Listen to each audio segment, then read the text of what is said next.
Selamat sore Bu Emi dan teman-teman semua. Kami dari kelompok 3 ingin mempresentasikan hasil penelitian kami mengenai efektivitas penggunaan aplikasi Zoom Meeting untuk pembelajaran jarak jauh. Sebelum kami mempresentasikannya, izinkan kami memperkenalkan diri terlebih dahulu. Yang pertama ada Zikra Arhman, NRP 50072011145.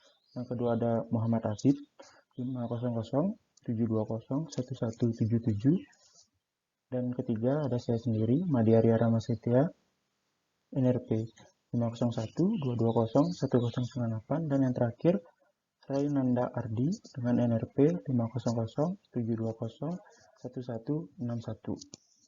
Baik, saya akan memulai presentasinya. Halaman pertama ada abstrak. Pandemi COVID-19 yang melanda telah melumpuhkan berbagai aktivitas di berbagai belahan dunia, termasuk Indonesia. Dalam mencegah penularannya, pemerintah menerapkan kebijakan social distancing. Salah satu dari kebijakan tersebut adalah kegiatan belajar harus dilaksanakan dengan sistem jarak jauh melalui daring. Menanggapi hal tersebut, Zoom hadir sebagai fasilitas yang mampu melaksanakan pembelajaran dengan sistem daring. Fasilitas yang disediakannya membuat kegiatan pembelajaran dapat mudah dilaksanakan. Namun, berdasarkan penelitian yang telah dilakukan, tidak dapat disangkal bahwa banyak mahasiswa merasakan kurang efektifnya kuliah melalui sistem daring. Dari penelitian yang ditujukan pada mahasiswa yang berdomisili di Jawa Timur dan Sumatera Barat, ditemukan bahwa 65,2% mahasiswa tidak mampu menangkap materi dengan baik. Selain itu, juga terdapat beberapa kendala yang menyebabkan mereka sulit untuk mengikuti pembelajaran dengan sistem daring. Kata kuncinya, aplikasi daring efektivitas. Pada saat ini, dunia sedang menghadapi situasi pandemi yang disebabkan oleh virus corona jenis baru, SARS-CoV-2, dan penyakitnya disebut dengan Coronavirus Disease 19 COVID-19. Virus ini ditemukan pada akhir Desember 2019 di Wuhan, Tiongkok. Coronavirus adalah virus yang menyerang dengan sistem pernafasan dan bisa menginfeksi atau menular dari manusia ke manusia. Penularan ini terjadi umumnya melalui droplet dan kontak dengan virus yang dikeluarkan dalam droplet. Sampai sekarang, virus ini telah menular ke berbagai negara, termasuk Indonesia. Indonesia melaporkan kasus pertama pada 2 Maret 2020. Kemudian, berdasarkan data Satuan Tugas Penanganan COVID-19 per 15 November 2020, kasus orang positif COVID-19 di Indonesia sebanyak 497.113 orang dan kasus kematiannya 15.211 orang. Melihat kasus jumlah orang yang positif terinfeksi virus semakin banyak, upaya yang dilakukan salah satunya memutus rantai transmisi atau penularan virus. Upaya memutus rantai transmisi penularan virus ini dilakukan dengan dua cara, individu dan kelompok. Secara individu, contohnya cuci tangan, dan secara kelompok, pemerintah melakukan kebijakan social distancing. Social distancing sendiri adalah praktik dengan cara memperlebar jarak antara orang sebagai upaya menurunkan peluang penularan virus. Di bidang pendidikan sendiri, praktik dari kegiatan social distancing adalah dengan melakukan kegiatan belajar mengajar jarak jauh yang dilakukan di masing-masing rumah pelajar dan pengajar. Sistem pembelajaran yang dilakukan adalah dengan menggunakan sistem pembelajaran daring atau online. Ketika melakukan pembelajaran secara online, tentunya memerlukan media sebagai sarana untuk pembelajaran. Oleh karena itu, dapat menggunakan platform digital yang mempermudah kegiatan pembelajaran secara daring ini. Misalnya dengan menggunakan platform video conferencing seperti Zoom Meeting, Cisco Webex, Microsoft Teams, Google Meet, dan lain-lain. Presentasi selanjutnya akan dilanjutkan oleh teman saya, Zikra.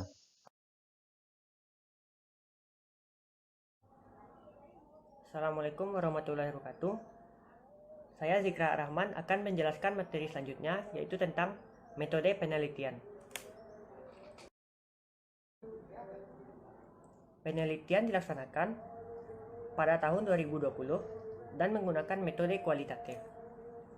Menurut Maleong, Metode kualitatif adalah interaksi komunikasi antara peneliti dengan fenomena yang diteliti. Metode pengumpulan data dilakukan dengan survei online kepada mahasiswa secara acak yang berasal dari wilayah Jawa Timur dan Sumatera Barat. Dikarenakan ada pandemi, maka kita diwajibkan untuk mengurangi aktivitas di luar rumah, sehingga wawancara secara langsung pun tidak dapat dilaksanakan. Maka, solusi dari permasalahan tersebut adalah dengan melakukan survei online kepada subjek penelitian. Penelitian menggunakan platform Google Form dikarenakan platform ini lebih mudah diakses dan efisien.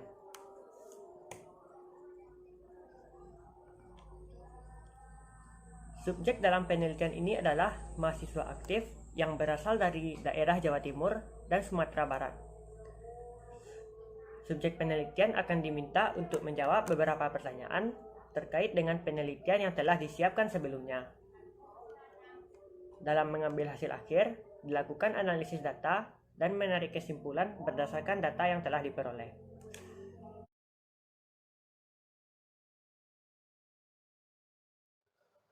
Perkenalkan, nama saya Renanda Ardi Pratama dengan nomor NRP 50072011161. Pada kesempatan kali ini, saya akan mempresentasikan bab hasil dan pembahasan dari karya tulis ilmiah yang telah kelompok kami buat.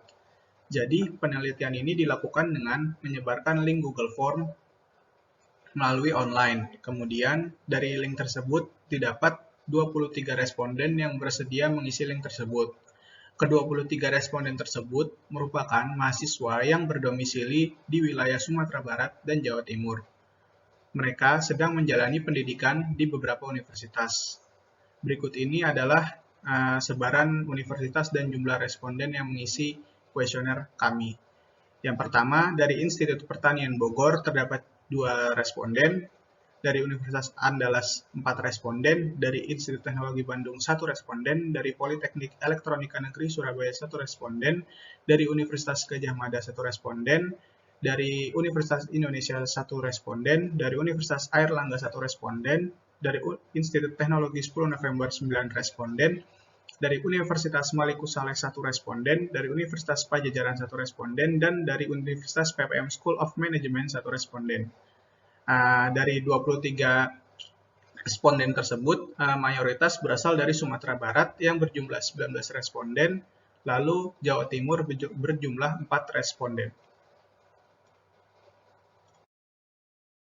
Selanjutnya, saya akan membahas mengenai sebaran aplikasi favorit responden.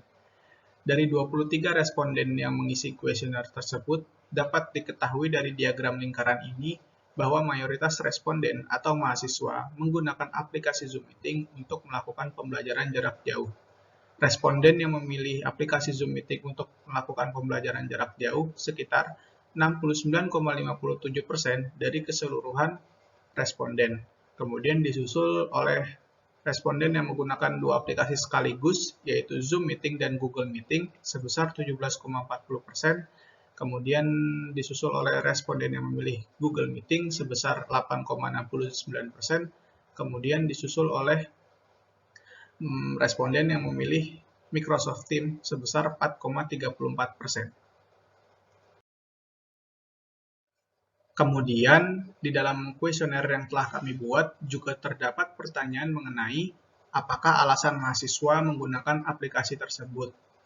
Dari hasil jawaban yang telah diberikan oleh responden, penggunaan aplikasi tersebut dapat terjadi karena beberapa hal.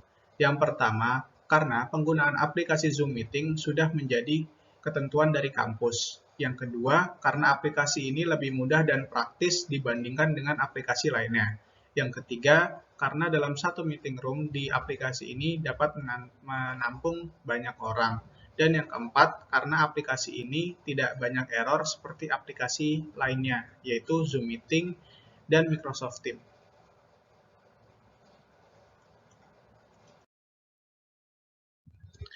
Karena pembelajaran dilakukan secara daring, oleh karena itu penulis memberikan pertanyaan mengenai bagaimanakah tingkat pemahaman mahasiswa terhadap materi yang diberikan oleh tenaga pendidik atau dosen. Hal itu didasarkan karena tentu saja pembelajaran secara online ini berbeda dengan pembelajaran secara offline atau tatap muka. Mungkin saja mahasiswa paham dan mengerti tentang apa yang diberikan oleh dosen, atau bisa saja tidak mengerti dengan apa yang diberikan oleh dosen. Selanjutnya, dari data hasil penelitian diperoleh data bahwa 65,20% mahasiswa merasa tidak paham terhadap materi apa saja yang diberikan oleh dosen, dan 34,80% mahasiswa merasa bahwa mereka paham mengenai materi yang diberikan oleh dosen tersebut. Selanjutnya, di dalam kuesioner ini juga terdapat pertanyaan mengenai mengapa mahasiswa kurang memahami pelajaran pada saat menggunakan metode pembelajaran secara daring ini. Berdasarkan jawaban mahasiswa yang diisi di kuesioner, ada beberapa hal yang menyebabkan masalah tersebut. Yang pertama, adanya kendala seperti jaringan dan device, dan rasa malas. Kendala jaringan dapat terjadi jika rumah atau domisili mahasiswa berada di daerah yang terpencil, sehingga akses jaringan susah masuk ke daerah tersebut yang dapat mengganggu aktivitas pembelajaran dengan menggunakan Zoom. Yang kedua adalah kendala device. Kendala device itu terjadi jika laptop atau handphone yang dimiliki oleh mahasiswa kurang memenuhi spesifikasi untuk melakukan Zoom meeting. Dan yang ketiga adalah rasa malas. Rasa malas timbul karena mahasiswa merasa tidak diawasi oleh guru atau dosen, sehingga membuat mereka melakukan hal-hal lain selain pembelajaran. Baik, selanjutnya saya Muhammad Abid Fadlullah akan melanjutkan presentasi dari hasil penelitian kelompok kami, yaitu pada bagian kesimpulan dan saran. Kesimpulan yang kami peroleh dari penelitian yang telah kami lakukan adalah mayoritas mahasiswa menggunakan aplikasi Zoom Meeting untuk melakukan pembelajaran secara daring. Aplikasi Zoom Meeting menjadi pilihan mahasiswa karena aplikasi tersebut yang pertama telah ditentukan oleh pihak universitas. Yang kedua, aplikasi Zoom Meeting sendiri merupakan aplikasi yang lebih mudah dan praktis daripada aplikasi lainnya. Yang ketiga adalah aplikasi Zoom Meeting menampung lebih banyak orang dan jarang terjadi error atau malfungsi. Selanjutnya, kesimpulan yang kami peroleh adalah pembelajaran secara daring kurang efektif. Pembelajaran secara daring kurang efektif disebabkan karena beberapa faktor, yaitu rasa malas dari mahasiswa sendiri ataupun karena kendala jaringan. Kendala jaringan bisa saja disebabkan karena tempat tinggal dari mahasiswa tersebut memang susah untuk akses dari internet. Yang kedua adalah alat yang digunakan untuk melakukan pembelajaran daring, yaitu handphone atau laptop dari mahasiswa sendiri kurang mumpuni untuk melakukan pembelajaran secara daring. Selanjutnya adalah beberapa saran untuk instansi ataupun mahasiswa. Yang pertama adalah untuk tenaga pendidik. Kelompok kami memberikan saran agar tenaga pendidik lebih menggunakan teknologi yang ada dan dapat merubah model gaya belajar dan mengajar sehingga mahasiswa lebih menyerap materi yang diberikan. Yang kedua adalah untuk mahasiswa sendiri. Penulis memberi saran untuk meningkatkan kemauan untuk belajar secara daring agar dapat lebih memahami materi dengan baik dan dapat mendapatkan nilai yang bagus saat pelaksanaan evaluasi, yaitu kuis, evaluasi tengah semester, maupun evaluasi akhir semester. Dan yang terakhir adalah saran untuk pemerintah. Kami memberikan saran agar pemerintah segera menekan dan menghentikan laju pertumbuhan dari pandemi COVID-19.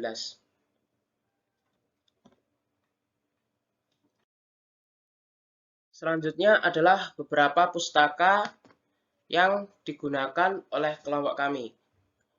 Beberapa pustaka yang kami gunakan adalah pustaka dari bidang kesehatan dan beberapa penelitian terdahulu tentang pembelajaran daring.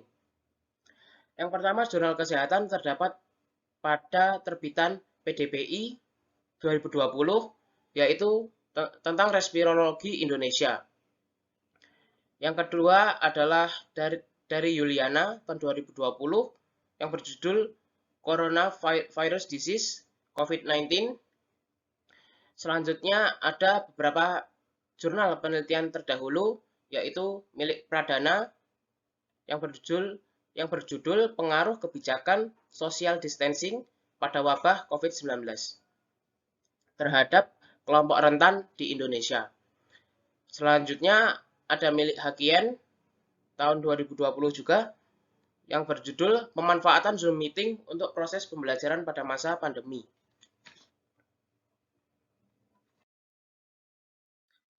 Terima kasih atas perhatian dari teman-teman. Wassalamualaikum warahmatullahi wabarakatuh.